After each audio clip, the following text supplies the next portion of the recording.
ఇక్కడ కూడా చూపిస్తున్నారు. భైరవనదిప్ప ప్రాజెక్ట్ కి ప్రమాణం చేసి ముందుకు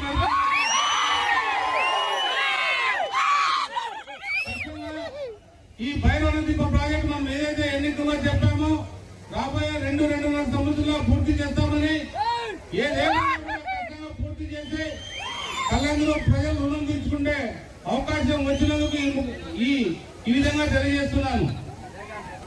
ఎక్కడికి పోయినా నీళ్లు ఉన్నాయి, ఏ ప్రాంతానికి పోయినా నీళ్లు ఉన్నాయి.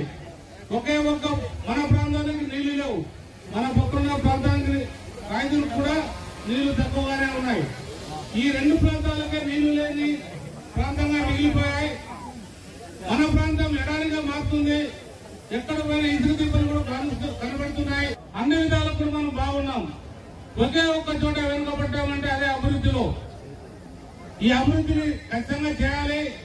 ఎక్కడికి పోయినా కూడా అభివృద్ధిలో లోపు కనిపిస్తుంది. అవన్నీ కూడా రాబోయే 5 ఏళ్లలో కూడా అంశాల వారీగా కూడా అన్ని కూడా ఒకటి పూర్తి చేసుకుంటూ వస్తామని ఈ సభలో మీకు తెలియజేస్తున్నా. ఈ రాష్ట్రాన్ని దివాలా కోరుగా మార్చిన ఈ జగన్ రెడ్డి పూర్తిగా మన రాష్ట్రాన్ని ఏదో గది పట్టించిపోయాడు. ఏమీ జరగలేదు. ఉన్న పేపర్లో ఏదో ప్రకటించుకుని వాళ్ళు ఈ జైలుకు పోతామనే భయం వాళ్ళలో చుట్టుపోయింది. ఎక్కడికి పోయినా అవినీతి, ఏది చేసినా అవినీతి. ప్రజల్ని దోపిడీ చేశారు. మీరు కూడా మన ప్రాంతంలో చూస్తున్నారు.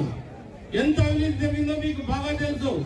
ఎక్కడున్న భూములు లాక్కున్నారు, ఉద్యోగాల్లో కమిషన్ పెట్టుకున్నారు, వాటాలు పెట్టుకున్నారు.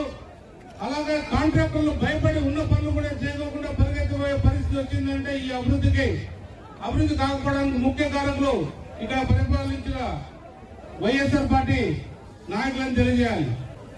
ఖచ్చితంగా ప్రజలు వాళ్ళకు తగిన గుణపాఠం చెప్పారు. వాళ్ళు అనుకుంటున్నట్టు వాళ్ళకి 40% ఓట్లు పడతాయని జనం విరమించారు. అది పూర్తిగా తప్పు. ఒక్కసారి మన కార్యకర్తలు నాయకులు కూడా మీరు ఆలోచన చేయాలి.